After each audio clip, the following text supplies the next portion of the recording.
Cuando mi esposo murió, Natanael apenas tenía 5 años. Recuerdo el peso de esa noche, cómo el silencio en nuestra pequeña casa en Querétaro parecía expandirse hasta oprimirme el pecho. No tenía opción más que seguir adelante. Las facturas se acumulaban en la mesa de la cocina. La renta vencía al final de la semana. Y un pequeño con ojos grandes esperaba su desayuno al día siguiente. El duelo era un lujo que no podía permitirme. Trabajaba mañanas en una fonda, tardes en una biblioteca, y limpiaba oficinas por las noches. Mi cuerpo dolía sin descanso, pero me decía que era solo temporal, que cada sacrificio sería un peldaño para Natanael. Dejaba de cenar para que él pudiera repetir. Compraba libros de texto en lugar de zapatos nuevos y rechazaba invitaciones de amigos porque las horas extras pagaban mejor.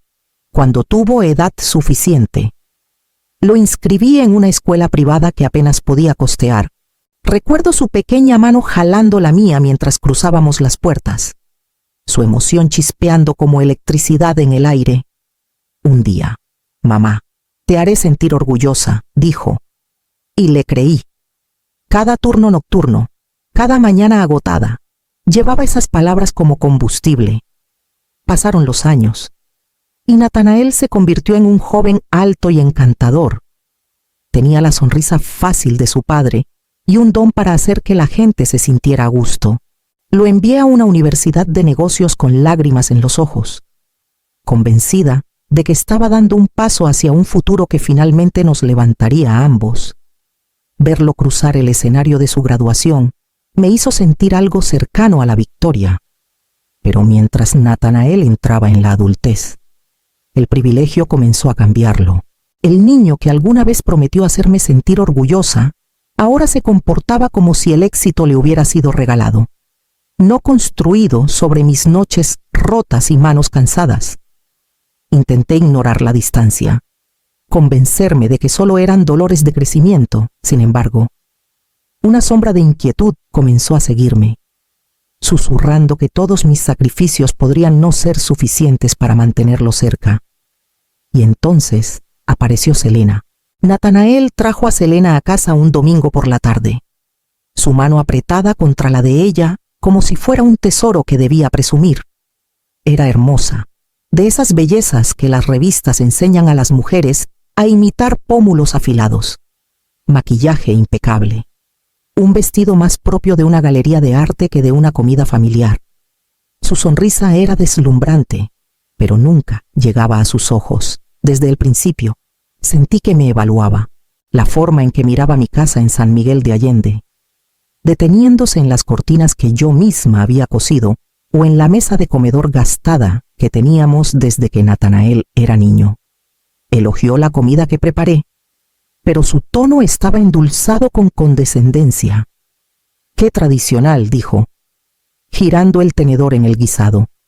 «Supongo que recetas como estas nunca pasan de moda». Natanael soltó una risita, apretando su mano como si sus palabras fueran una broma inofensiva. Sonreí de vuelta, pero algo dentro de mí se tensó. La boda llegó rápido, un evento fastuoso que Selena orquestó con precisión. Estuve en primera fila, viendo a mi hijo brillar como si hubiera sido arrastrado a un sueño. Quería creer que esta unión traería estabilidad, que el matrimonio lo anclaría en responsabilidad. En cambio, comencé a notar cómo Selena dirigía cada conversación, cada decisión, mientras Natanael la seguía como una sombra. En las cenas, ella comentaba que las parejas modernas no se aferran a tradiciones anticuadas. «Debe haber sido tan diferente en tus tiempos, Evelina», decía, ladeando la cabeza como si estuviera complaciendo a una reliquia del pasado. Cada vez, Natanael reía suavemente, sin defenderme nunca, sin recordarle quién había mantenido su mundo intacto cuando no quedaba nada. Guardé silencio, tragándome la inquietud, convenciéndome de que el amor podría suavizar sus aristas y que la madurez sacaría fuerza de mi hijo. Pero con los meses, la confianza de Selena solo creció, y la risa de Natanael se volvió más débil. Y entonces Llegó la noche en que ella declaró lo que creía que le pertenecía. Después de la boda, Selena se comportaba como si hubiera entrado en una dinastía. Exhibía a Nathanael en reuniones sociales, presentándolo como el heredero de Construcciones Calleros, el CEO visionario que llevaría el imperio de su padre al futuro. Yo me mantenía callada, sonriendo cortésmente cuando hablaba, aunque en el fondo sabía cuán lejos estaba su historia de la verdad. La realidad era algo que ninguno de los dos comprendía del todo. Cuando mi esposo murió, la empresa no pasó a manos de Nathanael, pasó a las mías. Yo heredé la mayoría de las acciones. Fui quien se sentó en años de juntas, estudiando contratos, aprendiendo el ritmo de las decisiones en la sala de juntas. Al principio, los hombres alrededor de la mesa alzaban las cejas, viendo a la viuda entrar en un mundo que asumían era demasiado grande para ella. Pero aprendieron rápido. No me inmutaba ante los números. No dudaba cuando había que decidir. Poco a poco, su escepticismo se convirtió en respeto. Por apariencias, la junta permitió que Nathanael tuviera un título, una ficción cortés para tranquilizar a clientes y socios que preferían la imagen de un joven Calleros liderando la empresa. En realidad, Nathanael tenía poco que hacer más allá de sonreír para las fotos y leer discursos redactados por otros. Nunca hacía preguntas, nunca profundizaba. Para él, el título era suficiente. Selena, por supuesto, llevaba su título como si fuera su propia corona. Presumía del imperio que heredarían, de la riqueza a la que ahora tenía acceso, como si hubiera abierto la puerta a un lujo sin fin. Me trataba como un capítulo desvaído de la historia, alguien que debería estar agradecida por presenciar su ascenso. Observé en silencio. Con la verdad guardada en mi interior, había construido mi fuerza en la quietud durante años, guiando la empresa con manos firmes mientras ellos se regodeaban en ilusiones. Pero las ilusiones son frágiles, y sabía que llegaría el día en que las suyas se romperían. Llegó antes de lo que esperaba. La noche en que ella intentó sacarme de mi propia casa, cuando Nathanael y Selena se mudaron al condominio de la empresa. Actuaron como si fuera su palacio personal. Selena llenó las habitaciones con muebles que superaban con creces los ingresos de Nathanael, alfombras importadas, jarrones de cristal, ropa desbordándose de closets que antes eran ordenados. Hablaba de su nuevo estilo de vida con orgullo, declarando a quien quisiera escuchar que por fin vivía como merecía. Para ella, mi presencia era solo un inconveniente, una sombra anticuada que sobraba en su mundo.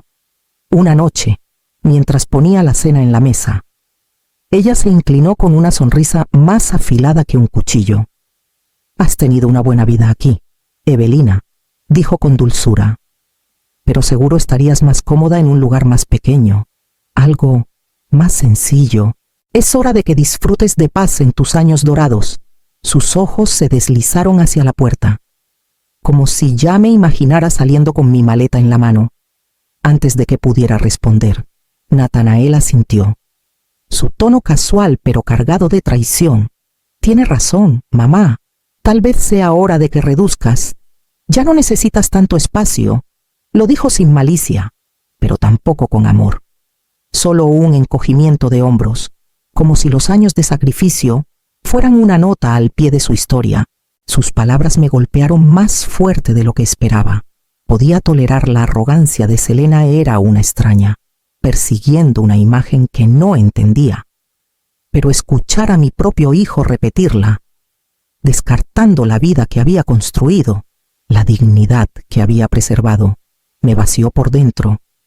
Lo había criado con cada respiro de mi cuerpo, solo para encontrarlo a su lado, callado cuando necesitaba su voz, despectivo cuando necesitaba su corazón.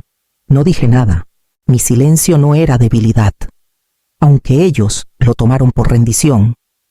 Llevé mi plato a la cocina. El tintineo de los cubiertos contra la losa más firme que la tormenta en mi pecho. En ese momento, entendí que la casa ya no era solo paredes y ventanas, se había convertido en un campo de batalla. cada gesto una escaramuza silenciosa por respeto y pertenencia. Y entonces llegó la noche en que Selena dejó caer su máscara por completo y me mostró cuánto creía que valía. Sucedió en una noche que debería haber sido común. Había preparado una cena sencilla, pollo asado con verduras, del tipo que Natanael solía pedir cuando era niño. Selena apartó el plato, arrugando la nariz como si la comida la ofendiera. El aire ya estaba tenso cuando comenzó a insistir otra vez sobre el condominio, diciendo que era hora de que lo soltara y me mudara a un lugar más adecuado. Intenté mantener la voz calmada, recordándole que era propiedad de la empresa, no un premio que pudiera reclamar. Sus ojos brillaron y se levantó de la mesa con una risa sin calor. Sacó un billete nuevo de su bolsa de diseñador y lo arrojó sobre la mesa. Deslizó contra mi plato y se detuvo junto a mi mano. «Toma», dijo. Su sonrisa filosa. «500 pesos. Paga un taxi a tu viejo lugar. Adiós». Por un momento, la habitación se desdibujó. Miré a mi hijo, esperando, suplicando en silencio que hablara, que la corrigiera, que le recordara de quién era la mesa donde estaba sentada. Pero Natanael no dijo nada. Se removió incómodo, con la mirada baja, como si el silencio pudiera borrar la humillación que destilaban sus palabras. Su negativa a apoyarme dolió más que el insulto mismo. Tomé el billete lentamente, con manos firmes aunque mi corazón retumbaba, tragándome el dolor. Sostuve la mirada de Selena. No dije nada. Discutir habría sido rebajarme a su nivel. Ella confundió mi silencio con derrota, sonriendo triunfante mientras salía de la habitación, con Natanael siguiéndola.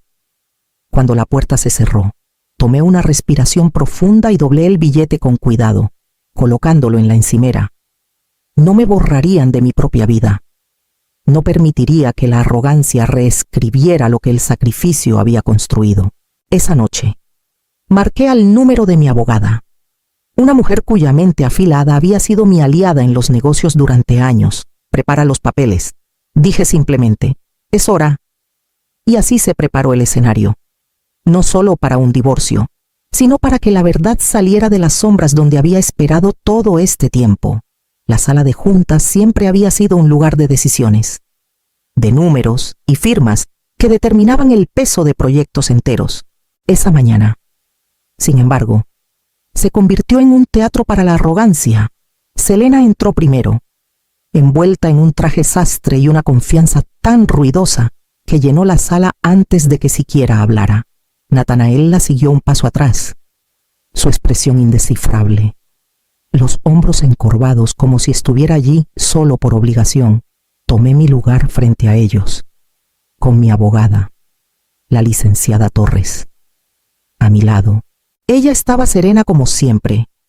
Con su pluma lista sobre una carpeta ya gruesa de documentos, Selena me lanzó una sonrisa burlona, de esas que buscan disminuir, y cruzó las piernas con un ademán deliberado. «Hagamos esto rápido», comenzó, su voz brillante con una cortesía falsa.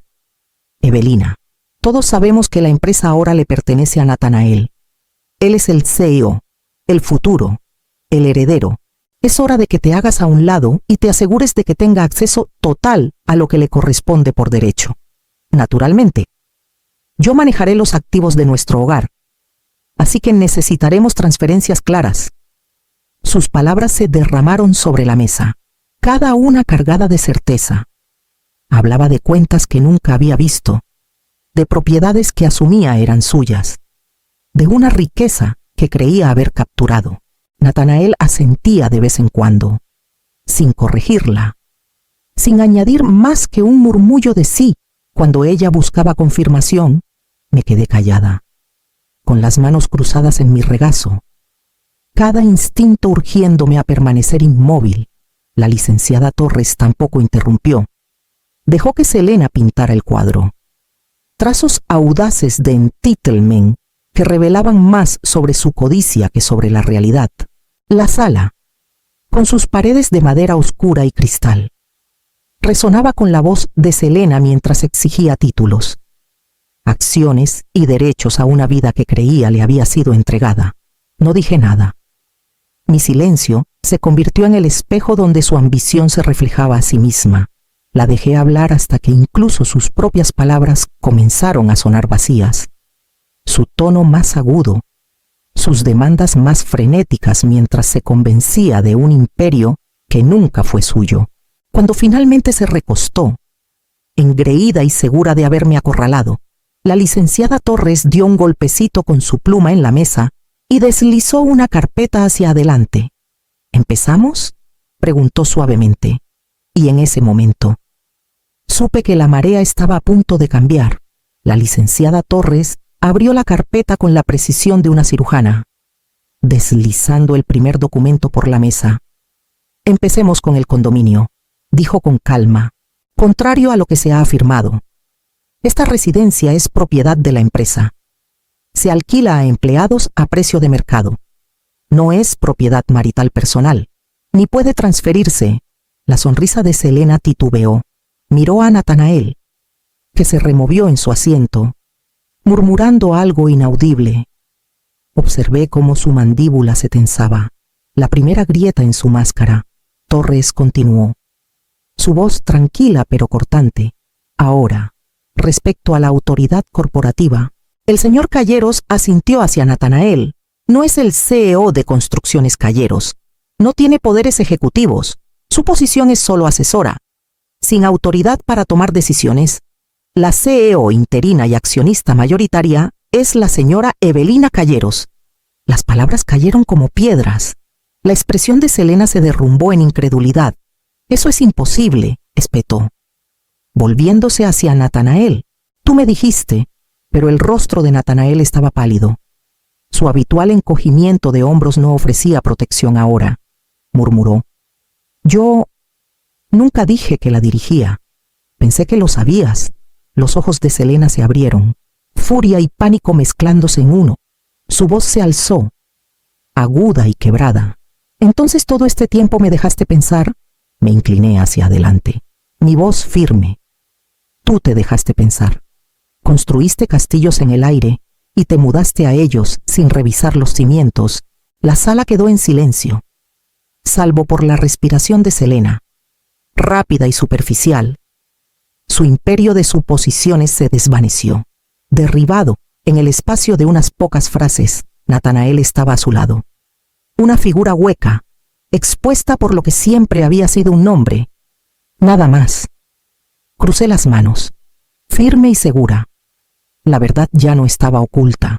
Estaba expuesta, innegable, y era mía. Y aún había más que ella iba a perder. La compostura de Selena se deshizo rápidamente una vez que la verdad quedó al descubierto. Exigió aclaraciones, tartamudeando sobre derechos y privilegios, su voz elevándose con cada palabra. La licenciada Torres deslizó calmadamente otro documento, el contrato de arrendamiento del condominio. La cifra mensual era alta, más de lo que el salario entero de Natanael podía cubrir. No puede ser correcto, susurró Selena, sus manos temblando mientras revisaba los números. No podemos pagar eso. Natanael se removió incómodo, su rostro sonrojado. Pensé que papá lo había comprado directamente, murmuró, por primera vez. No había un encogimiento de hombros perezoso que lo protegiera, ni encanto que suavizara su fracaso. Y respecto a la pensión alimenticia, añadió Torres, su tono claro. La señora Calleros tiene motivos para solicitar apoyo de ambos. Mala conducta financiera y el intento de desplazamiento no se toman a la ligera. Selena se congeló. «¿Yo no puedes hablar en serio?» Su voz se quebró, la fachada de elegancia colapsando en puro pánico. Natanael se volvió contra ella entonces, su frustración desbordándose. «Tú empujaste esto. Me dijiste que todo era nuestro, que viviríamos mejor, que no tenía que preocuparme. Míranos ahora, por primera vez». Selena no tuvo respuesta. El silencio se extendió, pesado y sofocante. Me senté frente a ellos, firme, dejando que el peso de sus decisiones cayera donde correspondía. No sentí triunfo, solo el reconocimiento silencioso de que la arrogancia finalmente se había consumido a sí misma. La mirada de Selena saltó de los papeles al rostro cabizbajo de Natanael, y en ese instante la vi entender: no había fortuna, ni corona, ni imperio esperándola, solo deudas, decepción y las ruinas de su propia ambición. Me levanté de mi silla, recogiendo mis cosas con la misma calma con la que había entrado. «Hemos terminado aquí», dije, mi voz mesurada.